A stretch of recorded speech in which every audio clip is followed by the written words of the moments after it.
अस्सलाम वालेकुम व्यूअर्स, मैं हूं फातिमा फैसल और आप देख रहे हैं फातिमास व्लॉग्स। आज की इस वीडियो में मैं आपके साथ शेयर करूंगी विपिंग क्रीम यानी कि केक में इस्तेमाल की जाने वाली क्रीम के बारे में कुछ इंफॉर्मेटिव बातें।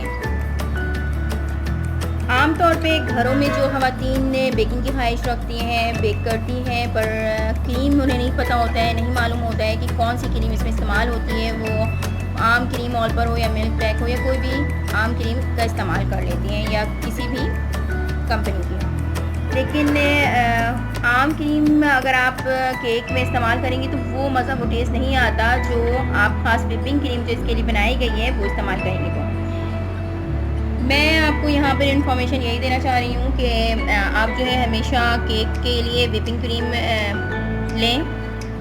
और मैं जो हूँ यहाँ पर विप वालों की विपिंग क्रीम आपको दिखा रही हूँ। ये बेस्ट कंपनी है विपिंग क्रीम के लिहाज से, इनकी क्रीम बेस्ट होती है। मैं अमूमन जो भी चीज़ अपने ख़ुद बेक करती हूँ उसमें जो इस्तेमाल करती हूँ तो यही क्रीम इस्तेमाल करती हूँ।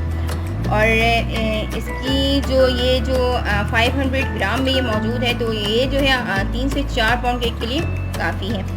इसके अलावा मैं आपको ये बताती चलूँ, जब भी आप इससे क्रीम को ख़रीदें लाएँ तो हमेशा फ्रीज़र में रखें, फ्रिज में नहीं, रेफ्रिजरेटर में नहीं, बल्कि फ्रीज़र में रखें। और जब भी आपको इसे यूज़ करना हो तो 5 घंटे पहले आप जो है इसे रेफ्रिजरेटर में रख दें। और उसके बाद जो है आप इसे निकाल के पहले तो आप इसके बॉक्स को शेक करें, लाजमी है ये। शेक करने के बाद आपको जितनी क्रीम चाहिए उतना ही निकालें और उसे बीट करें। ये क्रीम बीटेबल होती है, इससे पहले बीट किया जाता है अच्छी तरह से, उसके बाद इसे केक में अप्लाई किया जाता है।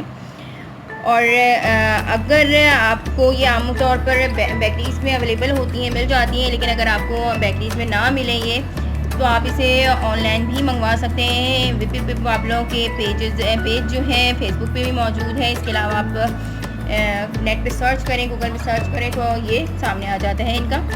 इसके अलावा कराची वालों के लिए स्पेशली मैं बताती चलूँ कि ये बेस्ट है कि आप ऑनलाइन मंगवाएं या फिर आप बेक हाउस के नाम से इनका स्टोर कराची में मौजूद है, आप वहाँ चले जाएं, वहाँ खुद विज़िट करें और अपनी पसंद की चीज़ें ले लें।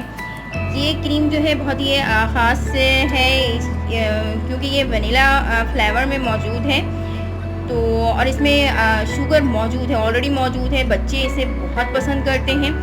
आप इसे केक के अलावा केक में यूज़ करने के अलावा भी आप चाहें तो इसे कोल्ड कॉफ़ी में भी इस्तेमाल कर सकते हैं और आइसक्रीम बनाने में आप इसे इस्तेमाल कर सकते हैं। और चाहे तो कलर्स भी इस्तेमाल कर सकते हैं, इसमें कलर भी आप यूज़ करके आप इसकी कलर को चेंज कर सकते हैं।